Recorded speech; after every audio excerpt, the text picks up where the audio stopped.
Where at first, second, or even fourth glance, Leviticus 18 appears to be a chapter solely about sexual morality, which is true, but it ultimately speaks to something even deeper: the value of life itself. The key to seeing this is verse 21, which almost seems out of place. In the middle of a list of prohibited sexual relationships, God suddenly commands, "You are not to sacrifice any of your children in the fire of Molech, and do not profane the name of God. I am Yahweh." Why would a verse about child sacrifice be inserted here? Because the real issue at stake is not just morality, but how people view and treat human life.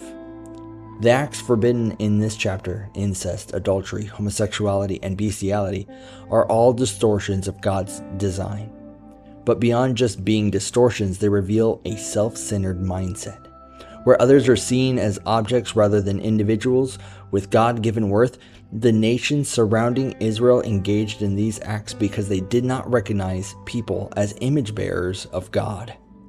Their disregard for sexual boundaries reflected a deeper disregard for the sanctity of life itself, a mindset that led them to the ultimate depravity of sacrificing their own children.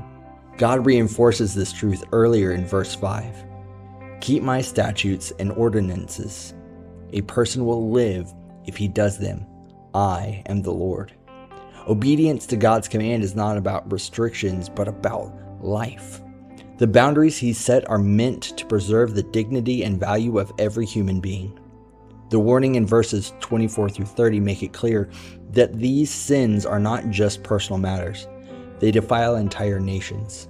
The land itself is described as being so corrupted by these practices that it vomits out those who commit them. When a culture disregards human value, whether through sexual exploitation or outright violence, it brings about its own destruction.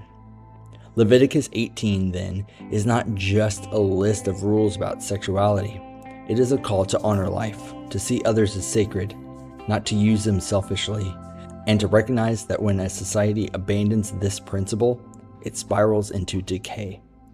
God's commands are not burdens. They are safeguards against a culture that forgets the value of a soul.